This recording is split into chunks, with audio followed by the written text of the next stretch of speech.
মীর জাফর। এই নামটি বাংলার মানুষের কাছে এখন একটি গালি, বেঈমানের প্রতিশব্দ। কোনো বাঙালি আর তার সন্তানের নাম মীর জাফর রাখে না। ইংরেজদের এই উপমহাদেশে ব্রিটিশ সাম্রাজ্য বিস্তারে প্রধান হাত ছিল মীর জাফরের। নদিয়ার পলাশীর যুদ্ধে সিরাজউদ্দৌলা ইংরেজদের কাছে পরাজিত এবং নিহত হন। মীর জাফর সেই যুদ্ধের প্রধান সেনাপতি ছিল।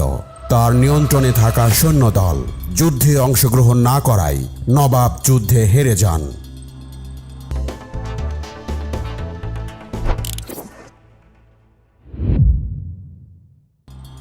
তার পুরো নাম ছিল মীর জাফর আলী খান। জন্মেছিল 1691 সালে। এই মীর জাফর ছিল ইরানি বংশোদ্ভূত। তার পিতার নাম সৈয়দ আহমেদ নাজাফি। ছিল বাবা মায়ের দ্বিতীয় সন্তান। পারস্য থেকে একদম নিঃস্ব হয়ে তিনি বাংলায় আসেন ভাগ্যান্বেষণে। এখানে এসে বিহারের নায়েব আলীবর্দী খানের অধীনে চাকুরি শুরু করেন। 1740 সালে গিরিয়ার যুদ্ধ শুরু হলে মীর জাফর আলীবর্দী খানের হয়ে নবাব সরফরাজ খানের বিরুদ্ধে যুদ্ধ শুরু করে। যুদ্ধে জয়লাভ করে আলীবর্দী খান। এই যুদ্ধে বেশ খ্যাতি লাভ করে মীর জাফর। এই যুদ্ধের পরে আলীবর্দী নবাব হলে মীর জাফরকে মসনবদার পদ প্রদান করেন এবং নিজের বোন শাহ খানমকে মীর জাফরের সাথে বিয়ে দেন। সেই সময় তার বেতন হয় 100 টাকা। এরপরে মীর জাফর নবাবের সেনাপ্রধান হিসেবে নিযুক্ত হন। 1741 সালের দিকে মারাঠারা বারবার বাংলায় আক্রমণ করে এর ধন সম্পদ লুট শুরু করে। এদের দমনের জন্য নবাব আলীবর্দী খানকে বিরামহীনভাবে যুদ্ধে লিপ্ত হতে হয়েছিল। সেই সময় মীর জাফর এসব যুদ্ধে সক্রিয়ভাবে অংশগ্রহণ করে এবং সেনানায়ক হিসেবে বিশেষ কৃতিত্ব দেখায়। 1741 সালের ডিসেম্বরের দিকে মীর জাফর মারাঠাদের পরাজিত করে উড়িষ্যার বড়বাটি দুর্গ দখল করে সেখানে সপরিবারে বন্দী থাকা আলীবর্দীর ভ্রাতুষ্পুত্র জামাতা উড়িষ্যার নায়েব নাজিম এবং সৈয়দ আহমদ খানকে মুক্ত করে। 1746 সালে মেদিনীপুরে মারাঠাদের সাথে এক বৃহৎ যুদ্ধে পুরো মারাঠা বাহিনীকে পরাজিত করে, আর এর জন্য নবাব তাকে উড়িষ্যার নায়েব নাজিম প্রদান করেন। মারাঠাদের বিরুদ্ধে একের পর এক যুদ্ধে জয়লাভ করে মীর জাফর ধীরে ধীরে উচ্চাভিলাষী ও ক্ষমতালোভী হয়ে পড়ে। মেদিনীপুরের যুদ্ধে হেরে মীর হাবিব এবং জানজি ফসলের নেতৃত্বে এক বিশাল মারাঠা বাহিনী উড়িষ্যা থেকে মেদিনীপুরের দিকে অগ্রসর হয়। এতে মীর জাফর প্রথমবারের মতো ভয় পেয়ে বর্ধমানে পালিয়ে আশ্রয় নেন। তাকে সাহায্য করার জন্য নবাব আলীবর্দী সৈন্যসহ আতাউল্লাহ খানকে পাঠান, কিন্তু তারা মারাঠা সৈন্যকে আক্রমণ না করে বরং আলীবর্দীকে হত্যা করে তার রাজ্য নিজেদের মধ্যে ভাগ করে নেয়ার ষড়যন্ত্র শুরু করে। বাধ্য হয়ে নবাব নিজেই সৈন্য নিয়ে অগ্রসর হলে মীর জাফর নিজের কর্মের জন্য অনুতপ্ত না হয়ে বরং নবাবের সাথে উদ্ধত আচরণ করে। নবাব তাকে সাথে সাথে পদচ্যুত করেন। অবশ্য পরবর্তীতে তাকে আবার পূর্ব পদে বহাল করলেও ততদিনে মীর জাফর ডুবে গিয়েছিল দুর্নীতি আর লোভের অতল গহীনে। 1750 সালে মীর জাফর বিভিন্ন দুর্নীতির কারণে ধরা পড়লে তার উপর নজর রাখার জন্য তার ভাই মির্জা ইসলামের পরিবর্তে খাজা আব্দুল হাদীকে সহকারী প্রধান সেনাপতি নিযুক্ত করা হয়। সেনাপতি হওয়ার পর মীর জাফর শুরুর দিকে যে কৃতিত্ব দেখিয়েছিল শেষের দিকে এসে তার সে ধরে রাখতে পারেনি। বার্ধক্যজনিত কারণে নবাব অসুস্থ হয়ে গেলে মীর জাফর এবং রায়দুল্লভকে যুদ্ধে পাঠান, কিন্তু তারা অহেতুক সময় ক্ষেপণ করতে থাকলে বৃদ্ধ নবাব বাধ্য হয়েই আবার যুদ্ধে যান। যুদ্ধ বন্ধ করতে অবশেষে 10 বছর পর মারাঠাদের সাথে সন্ধি হলে তারা বাংলায় আক্রমণ বন্ধ করে। এর কিছুদিন পরেই নবাব আলীবর্দী খান নাতি সিরাজউদ্দৌলাকে তার উত্তরসূরি ঘোষণা করেন, কারণ নবাব আলীবর্দী খানের কোনো পুত্র সন্তান ছিল না, যা মেনে নিতে পারেননি সিরাজের খালা ঘসেটি বেগম এবং অন্যরাও।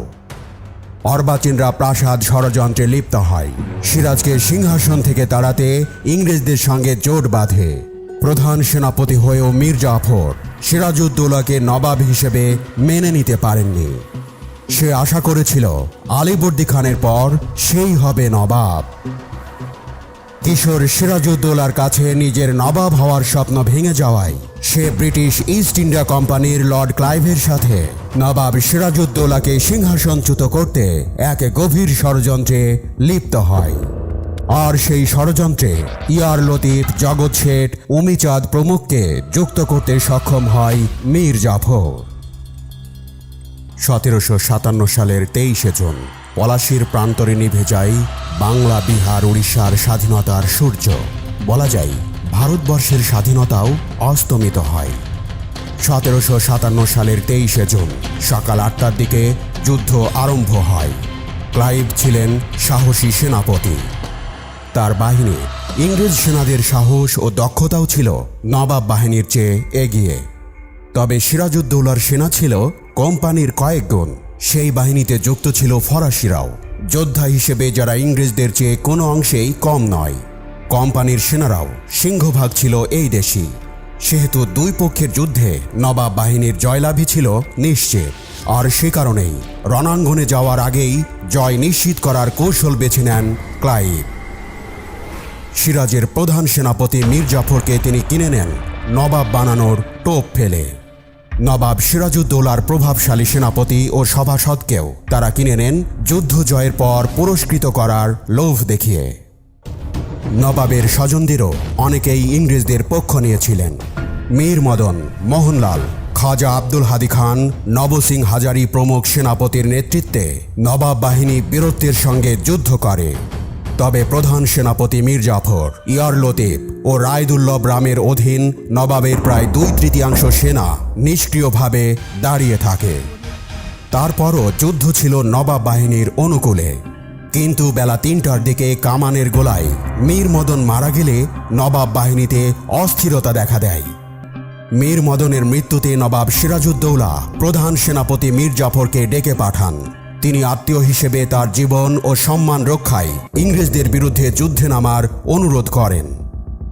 মীর জাফর নবাবকে ওই দিন যুদ্ধ বন্ধ রেখে পরদিন নতুন উদ্যমে যুদ্ধে নামার পরামর্শ দেন। নবাবের সেনারা যুদ্ধ থামাতেই ইংরেজ সেনারা প্রচণ্ড আক্রমণ চালায়। নবাব বাহিনী ছত্রভঙ্গ হয়ে যায়। বিকাল 5টার দিকে যুদ্ধ শেষ হয়ে যায়। নবাব সিরাজউদ্দৌলা ভগ্ন হৃদয়ে পলাশী ছেড়ে রাজধানী মুর্শিদাবাদের দিকে রওনা হন উটের পিঠে চড়ে। রাত শেষে পৌঁছান মুর্শিদাবাদে। কিন্তু নিজের রাজধানীতে থাকাকেও নিরাপদ মনে করেননি সিরাজউদ্দৌলা। কারণ একটাই, সেনাপতিরা শত্রুদের সঙ্গে আঁতাত করে তার বিরুদ্ধে অবস্থান নিয়েছে। 2-1 জন যারা পক্ষে ছিলেন তারা প্রাণ হারিয়েছেন সেই যুদ্ধে। আর সাধারণ সেনারা ছত্রভঙ্গ হয়ে পালিয়েছে। দিনে কোনো রকম বিশ্রাম নিয়ে এবং মূল্যবান সম্পদ গুছিয়ে রাত 3টার দিকে তিনি রাজধানী থেকে বের হন অজানার উদ্দেশ্যে। পলাশীর যুদ্ধে নবাব সিরাজউদ্দৌলা পরাজিত হলেও ইংরেজদের চূড়ান্ত বিজয় অর্জিত হয়নি। কারণ রাজধানী মুর্শিদাবাদ তখনও নবাবের আয়ত্তে। বিহার, উড়িষ্যাও তার নিয়ন্ত্রণে। তবে তা শুধু নামেই। প্রতাপশালী বাংলার নবাব তখন ঠুঁটো জগন্নাথ। ঢাল নেই, তলোয়ার নেই, নিধিরাম সর্দার।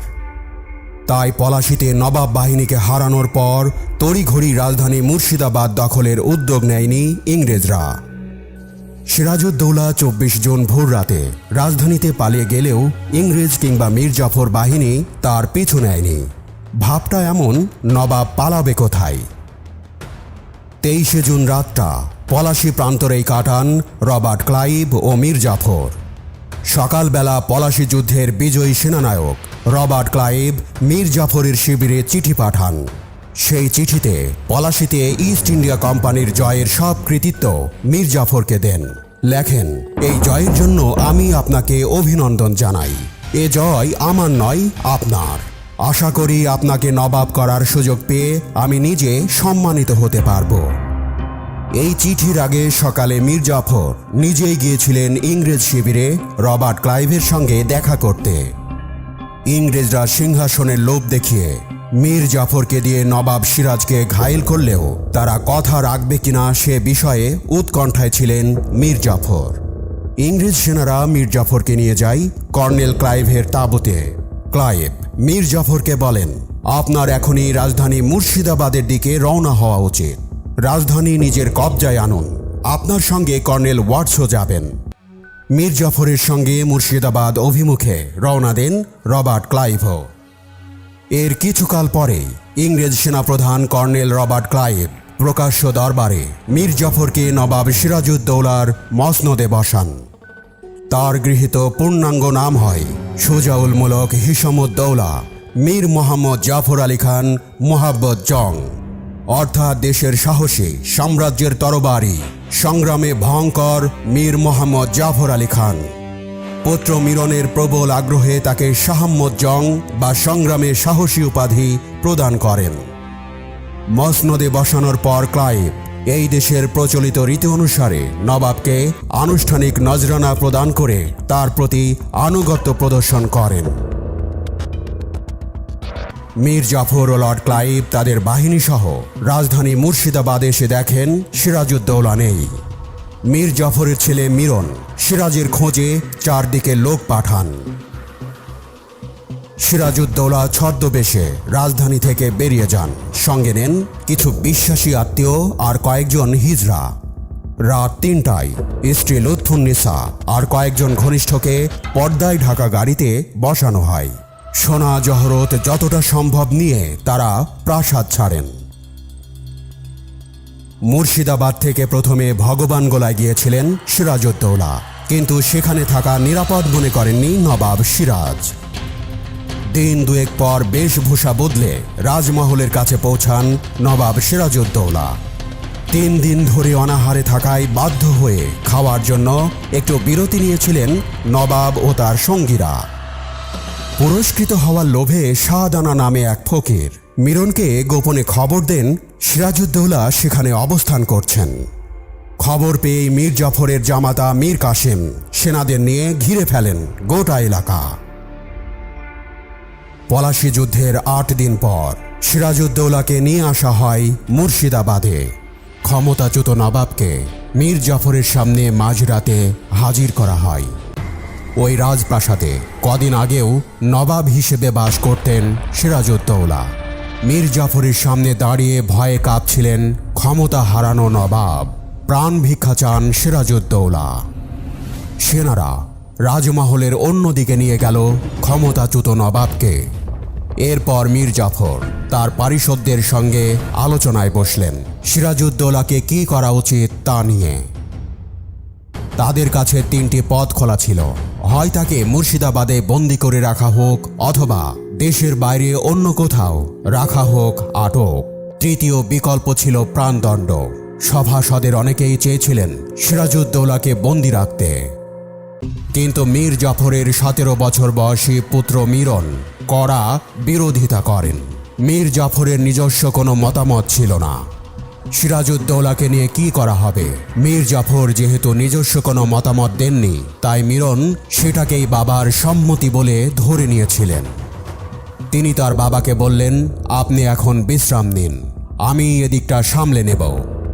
মীর জাফর অনেক রাতে দরবার শেষ করে শয়নকক্ষে চলে যান।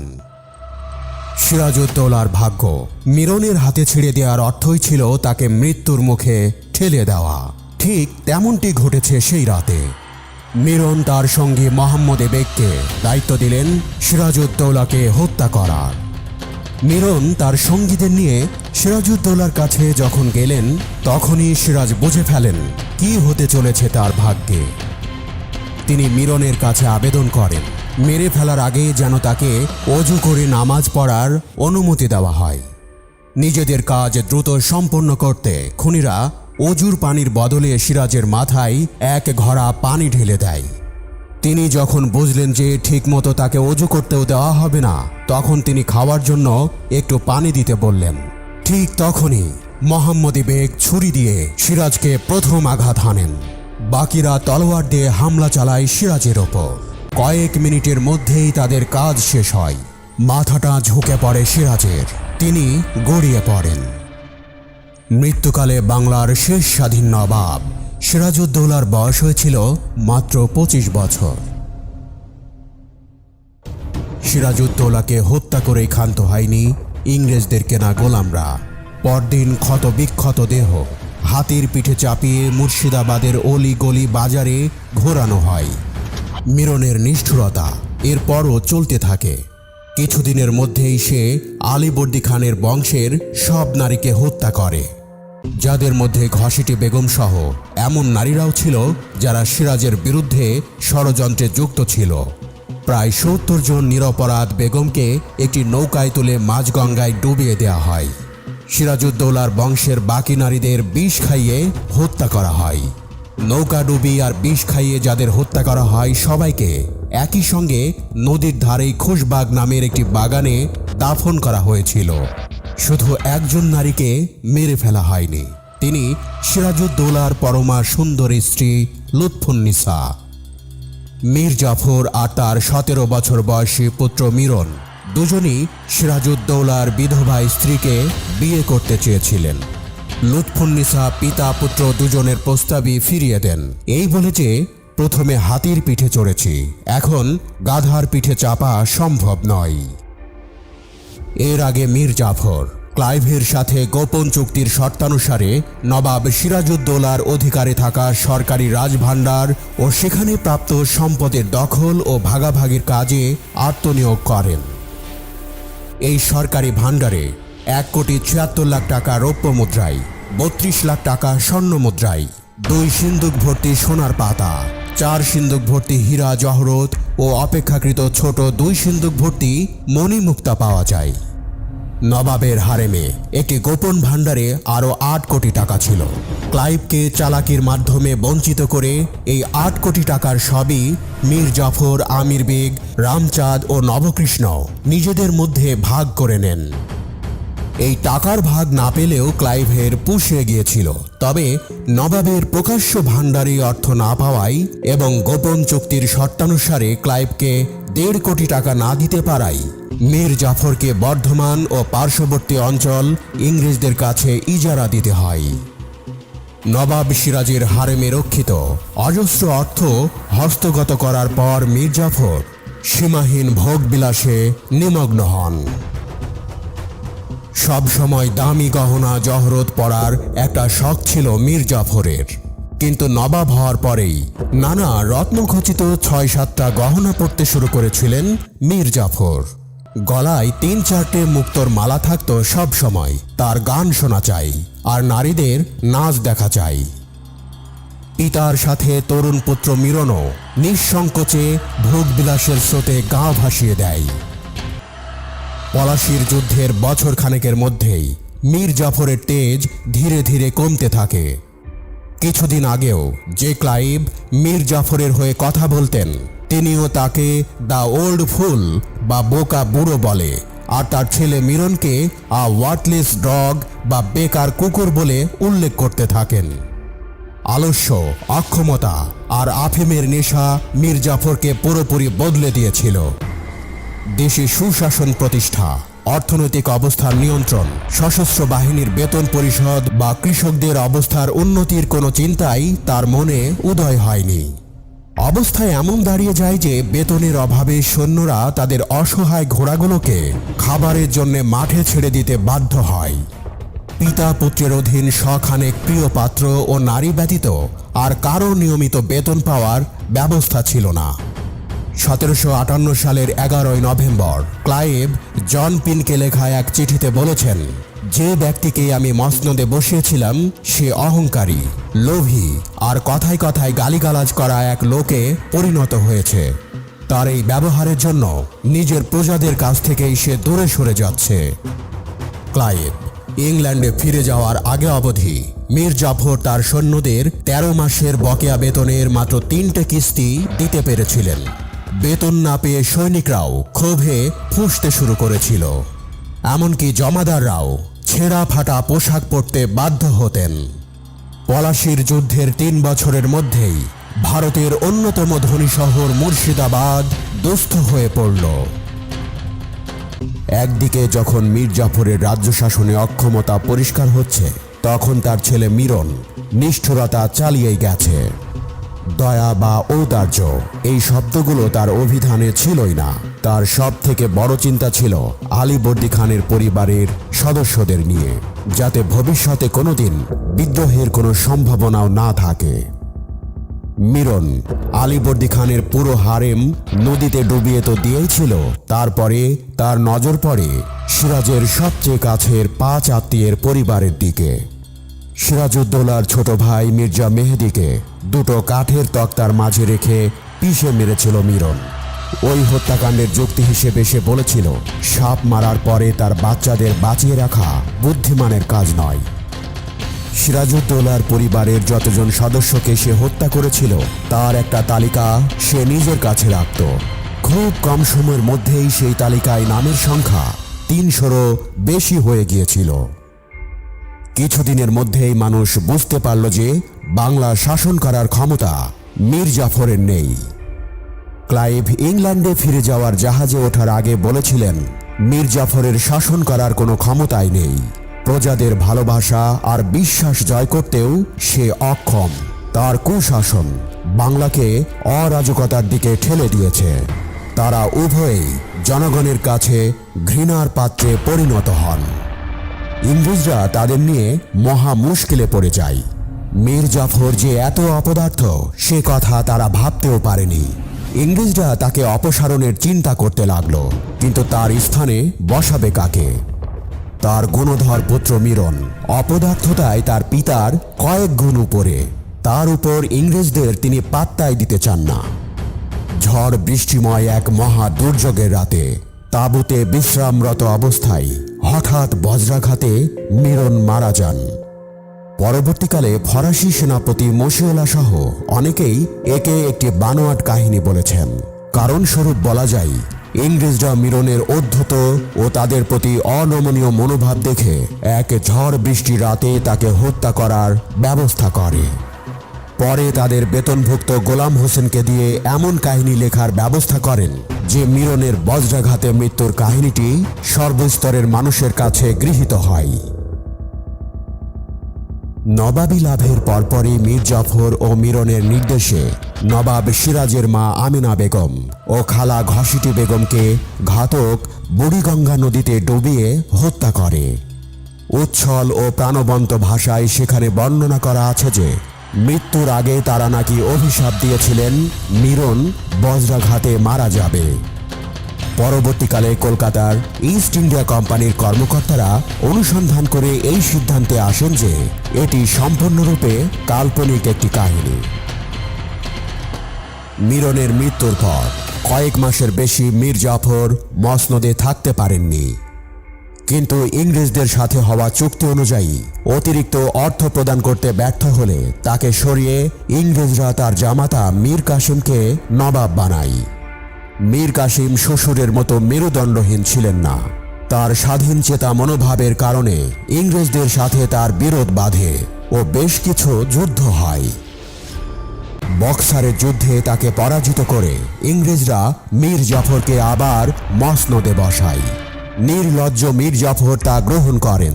ততদিনে মীর জাফর বুঝে গিয়েছিল ইংরেজদের ইচ্ছার বিরুদ্ধে তার একটা আঙুল নাড়ানোরও ক্ষমতা নেই।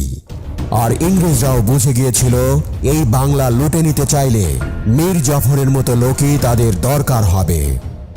সিরাজউদ্দৌলার সঙ্গে বেইমানি করে মাত্র 5 বছর নবাবি করার সুযোগ পান মীর জাফর। ব্রিটিশরা তখন হাতের পুতুলের মতো মীর জাফরকে নাচাচ্ছিল। অতঃপর শুরু হয় তার জরাজীর্ণ জীবন। 1965 সালের 17 জানুয়ারি 74 বছর বয়সে কুষ্ঠরোগে আক্রান্ত হন মীর জাফর আলী খান। ভেঙে পড়ে তার পুরো শরীর।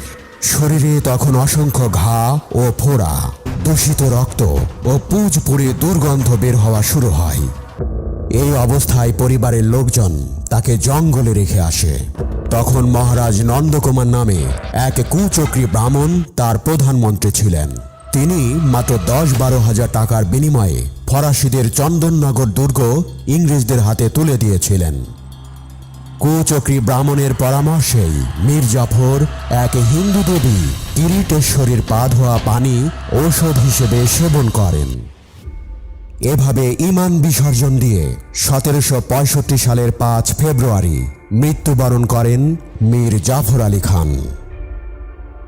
মীর জাফর বিশ্বাসঘাতকতার প্রতীক হয়ে নিমক হারামের চিরকলঙ্ক মাথায় নিয়ে মৃত্যুবরণ করেন। মুর্শিদাবাদে তার বসবাসের বাড়িটিকে এখনো মানুষ নিমক হারাম দেউড়ি নামে চেনে।